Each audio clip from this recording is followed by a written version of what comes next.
The Bible is full of prophecies. It is wonderful to see the words of the prophets, whether from the Pentateuch or the prophetic books, from 300 or 2,500 years ago, being fulfilled today. I will share some examples of prophecies that are currently coming true. These are historical prophecies that began to be fulfilled millennia ago and continue to this day. These are spectacular events that reinforce certainty about the Word of God. But first, if you are not a subscriber, subscribe to the channel and activate the bell so you don't miss any content regarding what is happening in the world today. Let's go! The first prophecy I want to highlight is about the existence of the people of Israel. You may wonder, what prophecy can there be about this? Let's reflect a little on the history of the people of Israel. They started in Egypt, were led by God through Moses and Joshua to the land of Israel. Then, there was the first diaspora in Babylon and the second by the Romans, spreading across several nations. The question is, was it predicted somewhere that this would happen? Surprisingly, yes. Even with so many wars, persecutions and assimilation, these people should have ceased to exist. It's not me who claims this, but rather figures like the renowned mathematician Blaise Pascal, who said, "It is intriguing to see how the people of Israel survived for so many years, despite so much suffering. This is incomprehensible according to natural laws." Philosopher Jean-Paul Sartre also said, "I cannot judge the existence of the Jewish people by the normal rules that apply to other peoples, as they should have disappeared a long time ago." Why doesn't this happen? Because it is a divine prophecy. The same God who promised Abraham that he would make him a people as numerous as the stars, said the same thing to Isaac and Jacob. This God wrote in the Bible that, even though they sinned and were scattered to all parts of the earth, he would not allow them to were extinct. In Leviticus we read, "Even though I am in the land of their enemies, I will not reject them or completely destroy them, making my covenant with them null and void, for I am the Lord their God." In Jeremiah, God says, "Just as I established the sun, the moon and the stars, which never cease to exist, so the existence of the people of Israel will not cease." Finally, in Malachi it is written, "For I the Lord change not, therefore ye sons of Jacob are not consumed." In the same way that God is eternal, he promises that the people of Israel will also be eternal.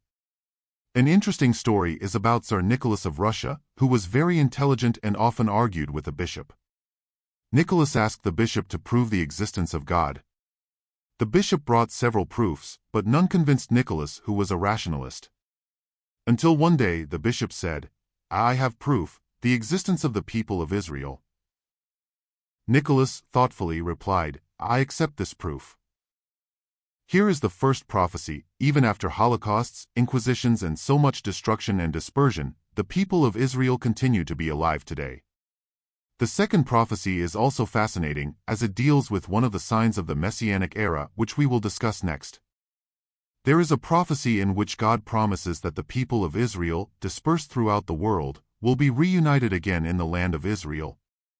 Not somewhere else, like Uganda or Argentina, but exactly in the Promised Land. In 1947, there was a suggestion at the United Nations that the people of Israel be resettled in Uganda, but the divine plan came to fruition with the recreation of the State of Israel in its original land. God promised this land to Abraham, Isaac and Jacob, and it was where the reigns of David and Solomon were established and where the great temple was built. The Bible predicted that the people of Israel would be scattered, and that actually happened. Jewish communities exist in all corners of the world: South Africa, Australia, Brazil, Russia, the United States, among others. Naturally, one would expect these communities to assimilate and lose connection with their ancestral land. But there is no other story like that of the Jewish people who, after 2,000 years of dispersion, returned to their original land and re-established an independent state. The scriptures say, "Though your exiles are at the ends of heaven, from there the Lord your God will gather you and bring you to the land that your fathers possessed." Deuteronomy 30 verses 4-5.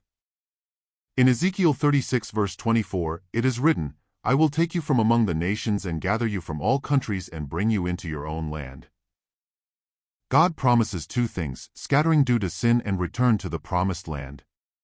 Many thought that the diaspora marked the end of the people of Israel, as if they were dry bones abandoned by God. However, the Bible reiterates several times, in books such as the Pentateuch and Jeremiah, that God would bring his people back. Today we see this prophecy being fulfilled. Israel brings together people from all over the world, Jews who return to the land of their ancestors and rebuild their lives there. This is a clear example of a prophecy fulfilled. Another fascinating prophecy is that the land of Israel would once again bear fruit, a sign of the Messianic era. This means that the land, which had become a desert during the diaspora, would become fertile again. Flavius Josephus, a 1st-century Jewish historian, described Israel as an extremely fertile land, full of abundance, as promised to Moses and the people when they left Egypt. However, after the dispersion by the Romans, the land of Israel became a desert for almost 2,000 years. In 1888, an English lord visited the region and was struck by the desolation of the once fertile land. Mark Twain, on his visit in the 19th century, also commented on the inhospitable state of the land. Today, however, the situation is completely different.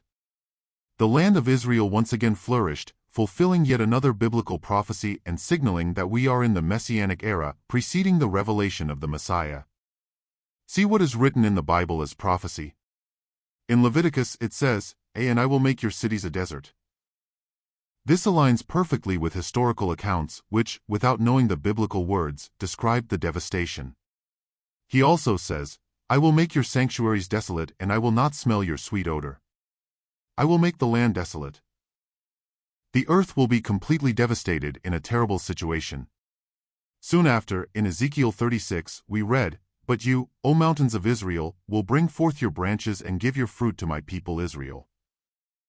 In other words, Ezekiel promises that the land of Israel will bear fruit again. If it is going to bear fruit again, it means that there was a period in which it stopped doing so. And that's exactly what happened. Starting in the 1890s, with the first Jews returning to Israel, the land slowly began to bear fruit again, even without great technologies. Today, the abundance in the land of Israel is incredible. The markets are full of fruits and vegetables of high quality and variety. There are also innovations such as seedless watermelon, cherry tomatoes, and leaves such as lettuce and chives that are completely insect-free. Here we see one of the prophecies that indicate the Messianic era. Now, I will present a scientific prophecy that appears in the Zohar, the famous work of Kabbalah.